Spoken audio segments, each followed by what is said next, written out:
right? まあせっかくだからそのゼノスも随分長く登場したキャラになったんで、少しなんかエピソードがあればゼノスについて話をします。もう機会がなさそうだから。そうね。You know, with Xenos being such a recurring character, and he's been around for a while at this point, like I wish there was an opportunity to kind of delve more into it. So you want to just dive into that? そうですね。もう懐かしいもんね、このゼノス。懐かしいもんな。Oh, I look back fondly on this old Xenos. ゼノス。いや、ありがとう、かっこいいって言ってくれた。Thank you, he is cool. ちなみになっちゃん個人としてはこうゼノスっていうキャラクターって身近にいたらよ、割とありなのなしなの、どっちなキャラですか？ So by the way, Natchan, if you personally would meet Xenos, like as somebody as like your acquaintance, like what is your sort of impression of him? すべてのキャラクターはやっぱり自分が描く以上絶対自分に全く被らないものって出ないんですよ。I mean, I think all characters, because I'm writing them, I mean, there's none of them that are going to be exactly the same as me. だからその全く分かんないやつってことは絶対になくって、私はゼノスの気持ちも分かるし、ゼノスの主張っていうのも結構自分の主張と近いなって思うところがありはするんですけど。Though at the same time, obviously it's coming from me, so a lot of my own thoughts and feelings are also reflected in there. 多分それが第三者として近くにいたら自己嫌悪とか同族嫌悪でどうだろうなってところ。If it was more of a detached relationship and I met him, I'm really not sure how I would feel. 吉田さん、ゼノスで好きなシーンとかって何かありますか？好きなシーンか。ゼノスの調整もめちゃくちゃ俺多分一番ゼノスもこだわったんだよな。My favorite scene of Xenos? Like there were so many that, like when Xenos kind of challenges the warrior, like gosh, there's so many. いっぱい作ったけど、まあやっぱ最後はあれかな。バリーンって出てくるところかな。最後 6.0 の終盤。I think the one that comes to me at the top of my head is when he kind of breaks in towards the end of the 6.0 main scenario and just appears as we're leading into that end singer battle. 終焉を歌う者と戦う直前ですね。This is pretty much right before we fight the end singer. 多分誰もがねあの局面で暁のメンバーも全員逃がしちゃってこれどうすんだろうって思ったはずなんですけど。I'm sure everybody was wondering, wait, the Scions are just letting him go? でそしたらガラスをぶち割るようなこう音がし始めて飛び出してくる神竜っていうところはまあなんだろう状況をめちゃくちゃな勢いでひっくり返すというか壊すみたいなところがやっぱりゼノスっぽいなとは思ってるんで、あそこは結構好きなシーンではある。And so people are kind of wondering what's going to happen, and Xenos is in his dragon form at this point, and he just kind of breaks through like the speed of light even. And so I think it's just so characteristic of Xenos that he's able to kind of just break all logic and just appear, and it's very much like him to do that. でもあそこのシーンはセリフ書くの相当苦労した場所でもあるでしょう。But at the same time, I'm sure it was a challenge to write the dialogue there too, right? 何をどこまで説明するか、ゼノスが来た経緯っていうのをどこまで説明するかについては吉田さんとかなり綿密に打ち合わせをしました。Yeah, actually, like the part we had a really hard time deciding, and that I had to talk to Yoshida-san a lot about, was how much to explain how he got here. ね、いきなりぶち破ってきてね、ずっとさ、俺はなぜここに来れたかお前たちは分かるかっつってずっと説明したら変だもんね、だってね。Yeah, of course. Yeah, you wouldn't want to have him kind of break this barrier and then start explaining, do you know how I got through it here? And, start exposition. そうだからちょっと説明不足気味ではあるし、あるんだけれども、I mean, it is a little low on the explanation side for my taste, but なんかゼノスの思いと思いが力になる世界っていうことであれば、光すら超えて俺は来たっていう、もうそれだけでもうゼノスはいいのかなって思ってました。But then again, we are in a space where emotions are reality. And if you think about what Xenos is emotionally fixated on, it's not really surprising that he's like, oh, I rode the light of the stars here and now I'm here. まあ現実のね世界には物理法則としてね、かの天才のアインシュタインが作ったね高速度不変の定理っていうのがあるんですけど。Of course, we have the laws of physics as discovered by Einstein. ゼノス空間では思いが全てなので光すら追い抜くことがたやすかったぞっていう一言でもうあと済ませるっていうね。But yeah, Xenos just kind of breaks that even logic and just he can surpass the speed of light.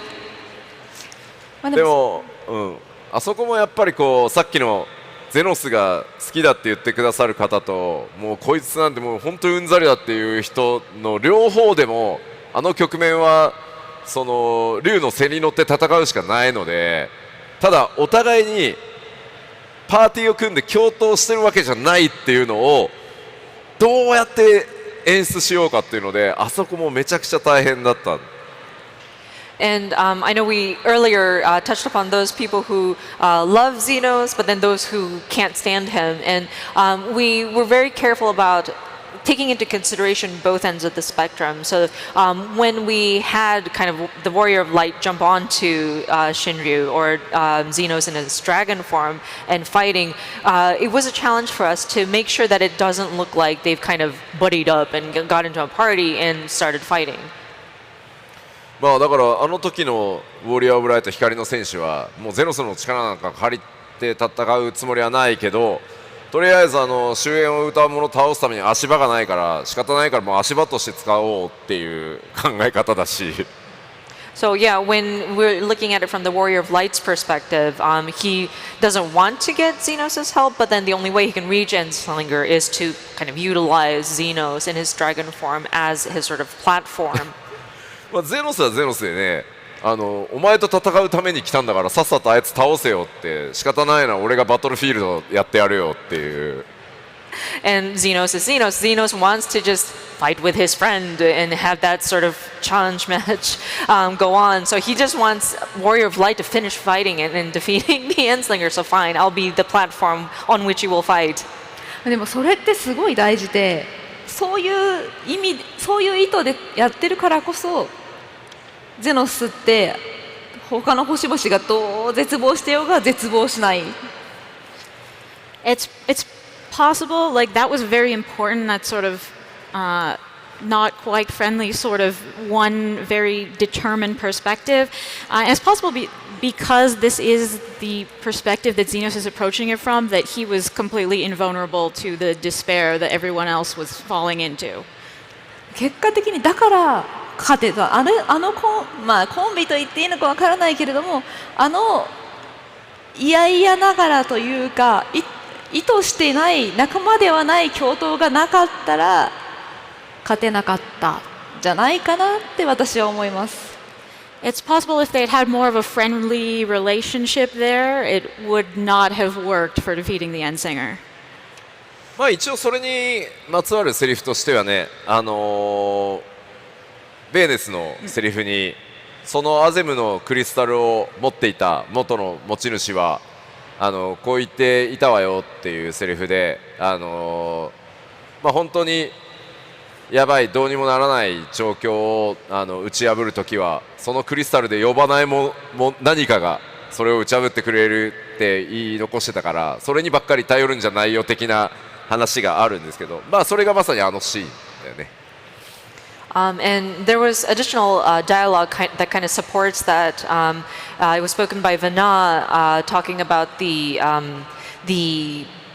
crystal of Asm, and then the person who is the beholder of that, and she left a dialogue about how whenever, or to the effect of where whenever there's when you're in a bad situation, and the crystal would probably you would need to call forth something, and it would break through, and so don't just depend on the crystal. Yeah, don't just depend on the crystal. まあそれもまさに注釈が入っていたところでした。I also made a note about that. はい、ということで、まあ、ちょっと話が脱線だいぶしちゃいましたけれども、はい、さあお前も絶望に沈むがいい。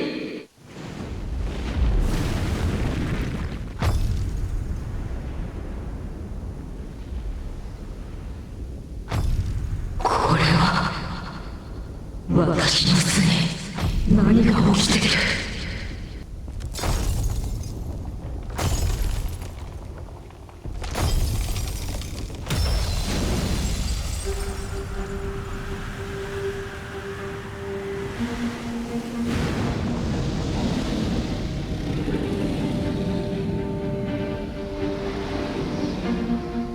ついに見つけたぞ我が友よ。俺は解を得た。この魂がお前に求めたこと、そしてお前が俺に求めたことを探し当てたのだ。故に再戦を挑みに北洋へと出向き、そこであの異能の小娘と取引をした。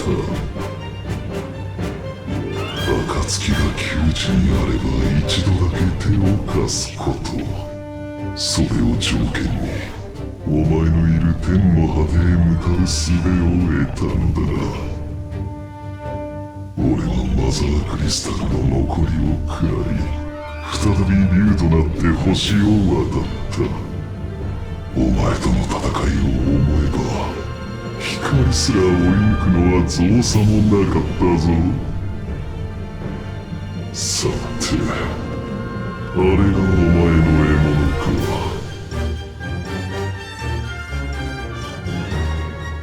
しかしわからぬが、なぜまだ倒せていない。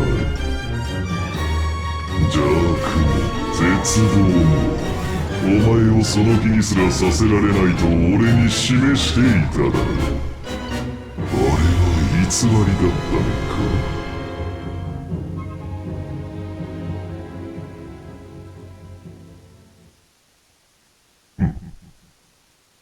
構わぬ。俺がお前に望む行いはただ刃を交えることのみ。故にこそこの借りにくれてやる時はない。